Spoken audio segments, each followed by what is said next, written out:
جب تک اس خاندان سے اس عورت کو باہر نہیں نکالا جاتا تھا اس وقت تک اس دنیا کا چراغ نہیں جل سکتا تھا۔ 1920 میں پہلا مس ورلڈ کا کمپٹیشن آیا ہے فلوریڈا کے ساحلوں کے اوپر، اور پھر اس کے بعد مجھے شرم آتی ہے مسجد میں بیٹھ کے کہتے ہوئے کہ پاؤں کے ناخن سے لے کے سر کے بانوں تک کوئی ایک مقام ایسا نہیں عورت کا جس کو بازار میں لا کے کھڑا نہ کیا۔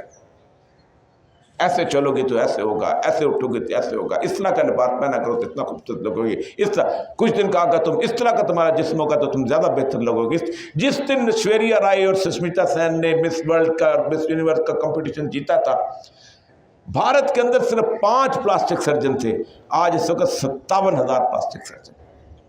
اس کو 10-15 سال کی زندگی دکھا کے اس کا پورے کے پورا گھر تباہ کیا، اس سے 20 انسٹیٹیوشن بنائے، ڈے کیئر سینٹرز بن رہے ہیں، فاسٹرز ہوم بن رہے ہیں۔ اس خاندان کو ہم نے تباہ کیا اس لیے کہ ہم چاہتے تھے کہ اس کی بنیاد کے اوپر ہمارا کاروبار جو ہے، ہمارا جو زندگی کا سب کچھ چمکے۔ وہ جو اقبال کی صورتحال ہے کہ سارا وہ کہتا ہے کہ حافظ ناموس زن مرد آزما مرد آفر الحضر آئین پیغمبر سے 100 بار الحضر۔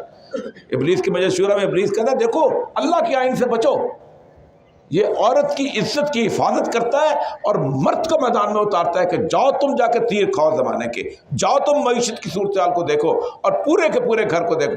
آج تک اس عورت کے لیے پوری دنیا کے اندر ہر معاملے کے اندر ایوارڈ ہیں، پائلٹ بن جائے تو ایوارڈ ہے، بہترین ڈاکٹر بن جائے تو ایوارڈ ہے، شاندار قسم کی کوئی اور کارکردگی کا دکھا ہے۔ کبھی کسی نے پوچھا کہ ڈاکٹر قدیر کی ماں کے لیے کوئی ایوارڈ ہے، میڈم کیوری کی ماں کے لیے کوئی ایوارڈ ہے، آئنسٹائن کی ماں کے لیے کوئی ایوارڈ ہے؟ کبھی کسی نے اس عورت کو جو 24 گھنٹے گھر کے اندر کام کرتی ہے اس کو کبھی معاشی طور پہ تولنے کی کوشش کی؟ نہیں کی۔ تو بنیادی طور پر ہم نے ایک تو اس کو تباہ کیا اس طرح۔